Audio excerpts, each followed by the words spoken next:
तो यहाँ पे नैरेटिव तो कुछ और चल रहा है कि बहन जी तो बाहर ही नहीं निकल रही। अगर बहन जी बाहर नहीं निकल रही हैं तो ये 15-20 लाख लोगों की रैली को किसने संबोधित किया? जनता जो नहीं पहुंच पाई वो अब डायरेक्टली कनेक्ट होकर के देख पा रही है कि हमारी नेता बहुत शानदार नेता हैं और हम किसी के बहकावे में जो आ गए, अब हम किसी के बहकावे में आएंगे नहीं और 2027 में अपनी बहन जी को मुख्यमंत्री बनाएंगे। भारत का संविधान, लोगों ने कहा संविधान बचाओ, मुद्दा संविधान बचाने का कभी था ही नहीं, मुद्दा था संविधान लागू करने का। बहुजन समाज जो है ना वो संघर्षों का आदी है। जब वो बारिश में भीग करके धान की रोपाई कर सकता है, धूप में कड़ी जो है कटिया कर सकता है, ढेराई कर सकता है, गुड़ाई कर सकता है, तो ये बारिश हमारा हौसला कभी खत्म नहीं कर सकती। इसके प्रोजेक्टर पर आपके जरिए तमाम जो महापुरुषों की तस्वीरें, माननीय कांशीराम साहब, बहन मायावती का जो पूरा जीवन है वो दिखाने की कोशिश की, एक नई पहल है। 9 अक्टूबर की रैली की जब वो वीडियोस देखते हैं, मानी बहन जी का भाषण देखते हैं, वो कह रही बहन जी कि मैं किसी से छुप के नहीं मिलती हूँ, मुझे जब मिलना होता है तो मैं खुले तौर पे मिलती हूँ। बहुजन समाज पार्टी का जो कार्यकर्ता सम्मेलन था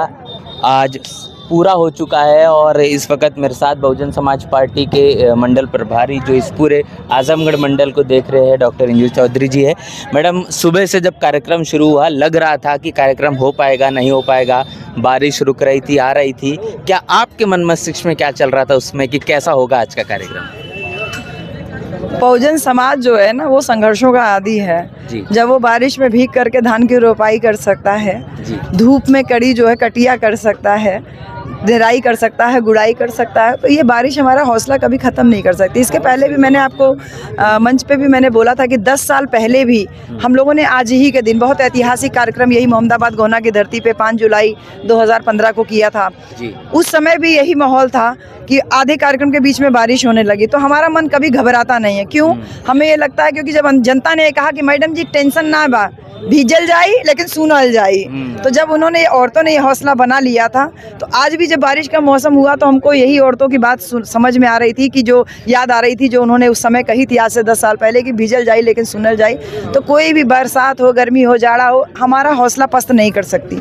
हम संघर्षों के आदी हैं और ये तो बहुत छोटी सी बात है, हम इससे भी ज़्यादा संघर्ष किए हैं। हमने गोबराह खाया है, हमने भगई लपेटी है, हम तब पीछे नहीं हटे, हम तब सर्वाइव कर गए। तो अब प्रकृति का तो इसको तो हम वरदान समझ के लेते हैं, आशीर्वाद समझ के लेते हैं। रणनीतियाँ क्या है कि किन मुद्दों को लेकर लोगों के बीच जा रहे हैं? हम देख रहे हैं कि प्रोजेक्टर पर आपके जरिए तमाम जो महापुरुषों की तस्वीरें, माननीय कांशीराम साहब, बहन मायावती का जो पूरा जीवन है वो दिखाने की कोशिश की, एक नई पहल है, इसका कितना असर आप देख रहे हैं? आपने देखा ना कितने युवा साथी यहाँ पर आए हुए हैं, तो ये कहीं ना कहीं जिससे समय के साथ टेक्नोलॉजी जैसे अपडेट होती है वैसे समय के साथ युवा भी चाह रहा है टेक्नोलॉजिकल अपडेशन। तो वो अब अपडेटेड जो युवा है वो देख भी रहा है कि हमारे मानी आकाश आनंद जी क्या बोल रहे हैं और कितना दहाड़ के बोल रहे हैं। 9 अक्टूबर की रैली की जब वो वीडियोस देखते हैं, मानी बहन जी का भाषण देखते हैं, वो कह रही बहन जी कि मैं किसी से छुप के नहीं मिलती हूँ, मुझे जब मिलना होता है तो मैं खुले तौर पे मिलती हूँ। जब ये जनता से डायरेक्ट कनेक्ट हो रहा है, जब वो डायरेक्टली वो देख रहे हैं कि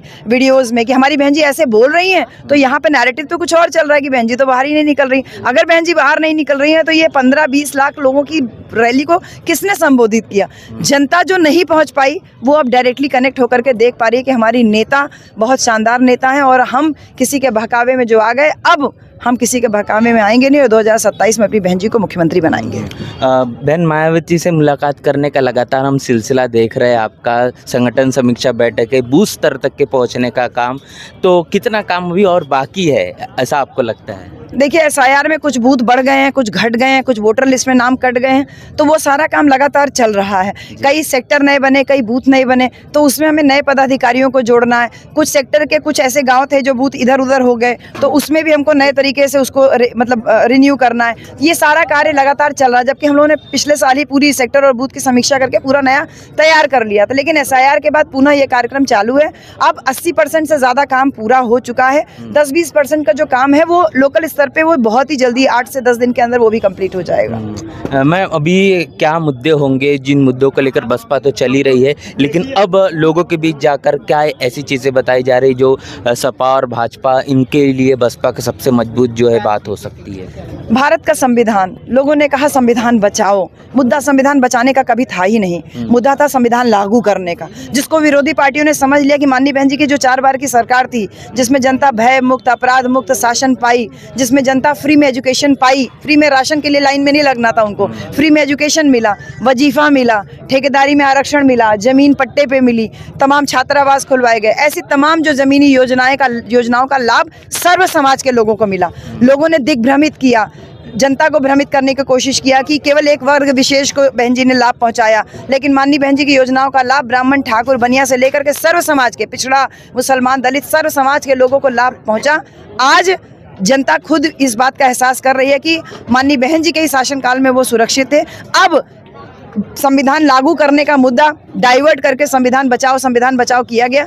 जनता को समझ में आया कि जनता के समय पर जनता के लिए जो कार्य कर रही थी वो केवल बहुजन समाज पार्टी माननीय बहन जी कर रही थी, और इसीलिए अब हमें कोई नया मुद्दा लेके जाना ही नहीं है। जनता देख रही है, कभी कोई परीक्षा का पेपर आउट हो जा रहा है, कोई परीक्षा 2-4 साल में उसका रिजल्ट नहीं आ पा रहा है। माननीय बहन जी के शासनकाल में 3-3, 4-4 महीने में कई लाख भर्तियां हो जाती थी, कहीं कोई ना पेपर लीक, ना कहीं कोई सोर्स सिफारिश, ना कोई रुपया पैसे का लेन देन, कोई भ्रष्टाचार का शिकायत भी नहीं मिलता था। तो ऐसी सूरत में जनता पुनः चाह रही है कि वही शासन, कि जनता को क्या चाहिए, रोजगार मिले, अच्छा पढ़ाई करने का अवसर मिले, नए नए स्कूल कॉलेज खुले। ये सरकार तमाम प्राइमरी विद्यालयों को बंद कर दी। माननीय बहन जी ने हर गांव में एक प्राइमरी विद्यालय की नींव रखी, 20,000 से ज़्यादा सरकारी संस्थान खोले, पढ़ने लिखने के स्कूल, यूनिवर्सिटी, कॉलेजेस, इंस्टीट्यूट, तमाम 20,000 से ज़्यादा संस्थान खोले। तो जनता को पढ़ने का अवसर दिया, रोजगार का अवसर दिया। 6.5 लाख भर्ती अकेले चौथी बार की शासनकाल में माननीय बहन जी ने किया। जनता सुरक्षित थी। जनता को 1 रुपए के पर्चे पे सरकारी अस्पताल में फ्री में जांच, फ्री में दवाई, फ्री में ऑपरेशन का खर्चा मिल रहा था। तो जनता को इससे ज़्यादा कुछ नहीं चाहिए। जनता रुपया पैसा नहीं चाहिए, जनता को सुरक्षा चाहिए, जनता को स्वास्थ्य, शिक्षा, रोजगार चाहिए। वो जनता को मिल ही रहा है, और यही भारत का संविधान कह रहा है। इसलिए संविधान लागू करना ही पुनः बहुजन समाज पार्टी का मुद्दा होगा। जो लोग संविधान बचाओ का नारा दिए, उनका पर्दाफाश हो चुका है। क्या कहना चाहेंगे तमाम हमारे दर्शकों को? अभी लगातार बसपा की जो प्रत्याशियों की घोषणाओं के कार्यक्रम शुरू है, और आने वाले समय में क्या इस तरीके के कितने समय के बाद में और इस पूर्वांचल क्षेत्र में घोषणा के कार्यक्रम देखने बहुत को जल्दी आपको मऊ जनपद के 2 टिकटों की घोषणा आपको बहुत जल्दी, मुझे लगता है इस महीने नहीं तो अगले महीने के शुरुआत में आपको जल्दी इसका जो है घोषणा मिलेगी। इसके साथ ही साथ आजमगढ़ में भी आपको 1-2 सीटों का बहुत जल्दी इसी महीने में ही उनका भी घोषणा होगा।